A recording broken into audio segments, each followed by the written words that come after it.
Hello everyone, ನಮಸ್ಕಾರ ಎಲ್ರಿಗೂ. ಇವತ್ತು ಸಿಂಪಲ್ ಆಗಿ ಚಿಲ್ಕರವೆ ಸೊಪ್ಪು ಹಾಗೆ ಹೆಸರು ಕಾಳನ್ನ ಸೇರಿಸಿ ಪಲ್ಯನ ಯಾವ ರೀತಿ ಮಾಡೋದು ಅಂತ ತಿಳಿಸ್ಕೊಡ್ತಾ ಇದ್ದೀನಿ. ಮೊದಲು 1 ಕಪ್ ಚಿಲ್ಕರವೆ ಸೊಪ್ಪನ್ನ ಚೆನ್ನಾಗಿ ತೊಳ್ಕೊಂಡು ಸಣ್ಣದಾಗಿ ಹೆಚ್ಚಿಟ್ಕೊಂಡಿದ್ದೀನಿ.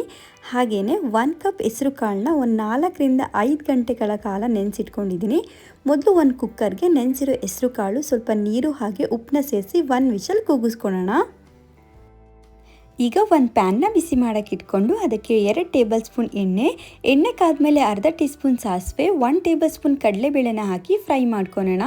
ಫ್ರೈ ಆದಮೇಲೆ ಇದಕ್ಕೆ 1 ಈರುಳ್ಳಿನ ಸಣ್ಣದಾಗಿ ಕಟ್ ಮಾಡಿಕೊಂಡು ಸೇರಿಸ್ಕೊತಾ ಇದ್ದೀನಿ. 5 ಒಣಮೆಣಸಿನಕಾಯಿ ಹಾಗೆ ಸ್ವಲ್ಪ ಕರಿಬೇವನ್ನು ಕೂಡ ಸೇರಿಸಿ ಫ್ರೈ ಮಾಡ್ಕೊಳ್ಳೋಣ. ಈಗ ಇದಕ್ಕೆ ಹೆಚ್ಚಿಟ್ಕೊಂಡಿರುವ ಅರಿವೆ ಸೊಪ್ಪನ್ನು ಕೂಡ ಸೇರಿಸ್ಕೊತಾ ಇದ್ದೀನಿ. ಹಾಗೆಯೇ ರುಚಿಗೆ ತಕ್ಕಷ್ಟು ಉಪ್ಪು, 1/4 ಟೀ ಸ್ಪೂನ್ ಅರಿಶಿನ ಪುಡಿನೂ ಕೂಡ ಸೇರಿಸಿ ಚೆನ್ನಾಗಿ ಮಿಕ್ಸ್ ಮಾಡಿಕೊಂಡು ಲಿಡ್ನ ಕ್ಲೋಸ್ ಮಾಡಿ ಸೊಪ್ಪು ಬೇಯಲಿಕ್ಕೆ ಬಿಡೋಣ. 3 to 4 ಮಿನಿಟ್ಸ್ ಆದಮೇಲೆ ಲಿಡ್ನ ಓಪನ್ ಮಾಡ್ಕೊತಾ ಇದ್ದೀನಿ. ಸೊಪ್ಪು ಚೆನ್ನಾಗಿ ಬೆಂದಿದೆ. ಈಗ ಬೇಯಿಸ್ಕೊಂಡಿರುವ ಹೆಸರು ಕಾಳನ್ನು ಕೂಡ ಸೇರಿಸ್ಕೊಂಡು ಮಿಕ್ಸ್ ಮಾಡ್ಕೊಳ್ಳೋಣ.